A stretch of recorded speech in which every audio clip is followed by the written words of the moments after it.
নমস্কার বন্ধুরা, banking reasoning পাঠশালাতে তোমাদের স্বাগত জানাচ্ছি। আশা করছি সকলের পরিস্থিতি ভালোই চলছে। আজকে নিয়ে এসেছি ব্লাড রিলেশন। চলো শুরু করা যাক আজকের শেখা যাত্রা। কী বলেছে?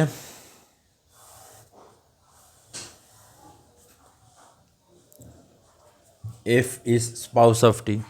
তো আমরা এরকমভাবে লিখব। আমরা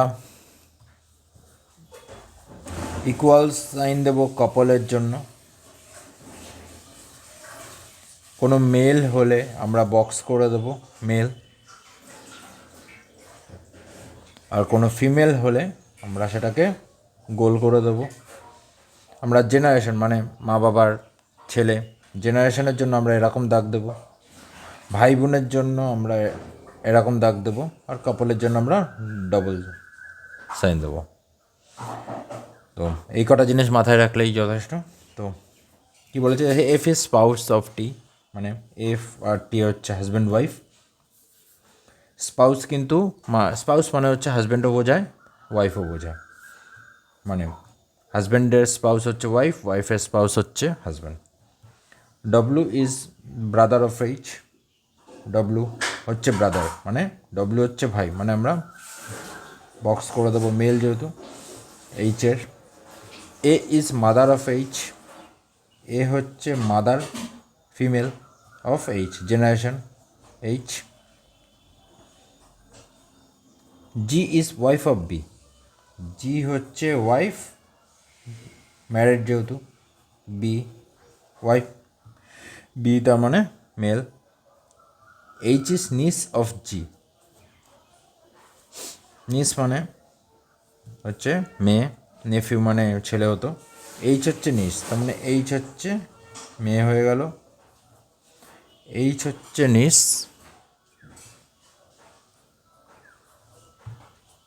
এইচ নিস মানেটা হচ্ছে এর মা বাবার,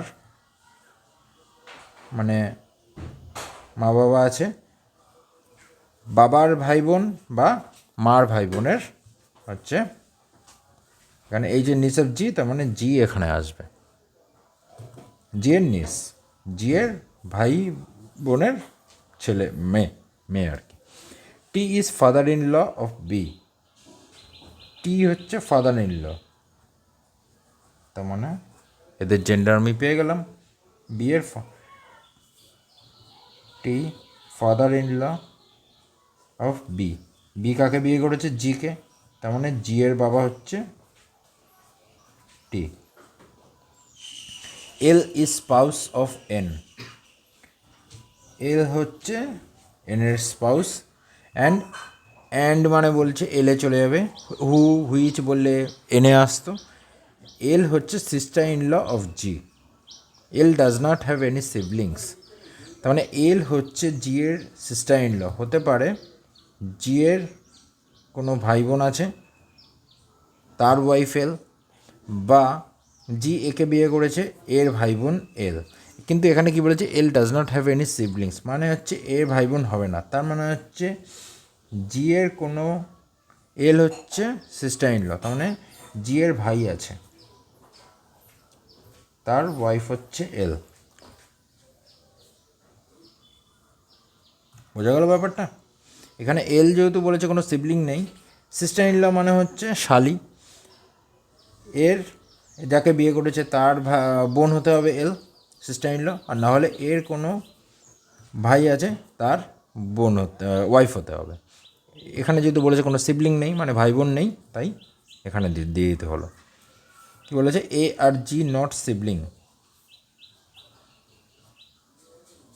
এ আর জি মানে এ আর জি ভাই বোন না।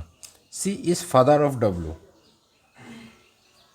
সি হচ্ছে ফাদার অফ ডব্লু। চলো হয়ে গেল, এবার এটাকে সলভ করা যাক। আমরা এখান থেকে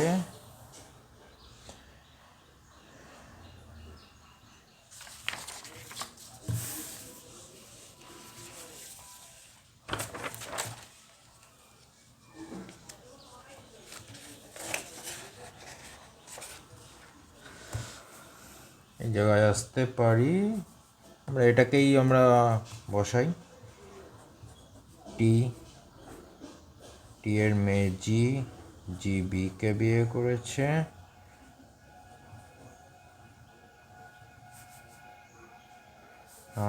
না এল,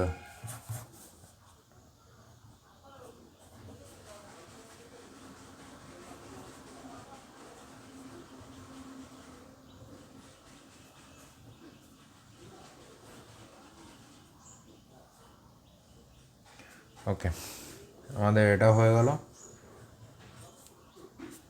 এল আর এন, হ্যাঁ হ্যাঁ এখানে তো এনই বসবে, এল আর এন স্পাউস বলেছে তো এখানে এন বসছে, ঠিকই লিখে ফেলেছিলাম, এটা দেখি না কাটলেই হতো, ঠিক আছে। আর এ আর জি সিবলিং না, আচ্ছা গেল। এরপর আমরা বসাতে পারি জি আর বি হয়ে গেছে, এখানে বলেছে এফ আর টি, এফ আর টি হয়ে গেল। জি হচ্ছে নিস, জি এর নিস এইচ, মানে হচ্ছে কি এর আছে, এর মেয়ে হচ্ছে এইচ,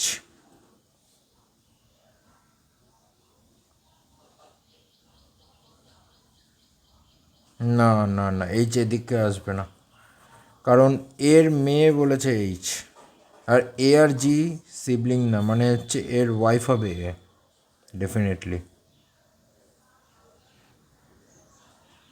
না, এর ওয়াইফ না।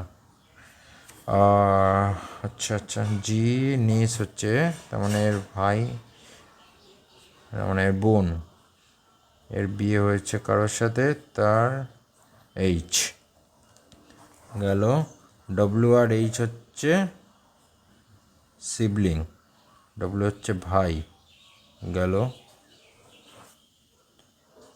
আর এ আর জি সিবলিং না, এ আর জি সিবলিং হয়নি, ঠিক আছে। সি হচ্ছে ফাদার অফ ডব্লিউ, তার মানে সি হচ্ছে এখানে চলে আসলো। তাহলে আপাতত দাঁড়ালো টি এ, 3 4 5 6 7 8 9 10, একদম।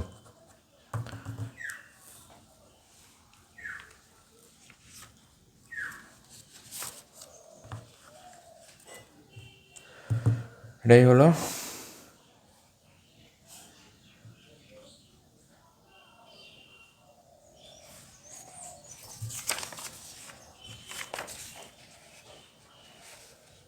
আমরা ফার্স্টে এই ইকুয়েশনটাকে পুট করলাম, টি জি বি এল আর এন, এটা পুট করার পর জি আর বি পেয়ে গেছি, এফ আর টি, এফ আর টি,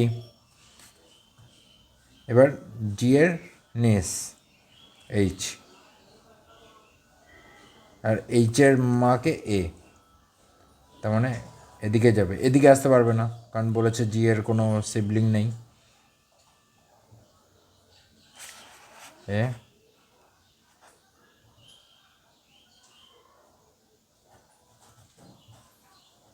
এইচ মেয়ে, এইচ আর ডব্লিউ হচ্ছে, এই যে এইচ আর ডব্লিউ হচ্ছে ভাই বোন, ডব্লিউর বাবা হচ্ছে সি, ব্যাস এই হচ্ছে, এইভাবেই অ্যাপ্রোচ করতে হবে পরীক্ষায়। শুধু জাস্ট মাথায় রাখতে হবে কাপল বোঝাতে আমরা ইকুয়াল টু ইউজ করছি, ভাই বোন বোঝাতে আমরা একটা ড্যাশ ইউজ করছি, জেনারেশন বোঝাতে আমরা লম্বালম্বি দাগ বোঝাচ্ছি, মেল হচ্ছে বক্স আর সার্কেল হচ্ছে ফিমেল। চলো, ভিডিওটি দেখার জন্য ধন্যবাদ, নিয়মিত পড়াশোনা চালিয়ে যাও, নেক্সট ক্লাসে আবার দেখা হবে।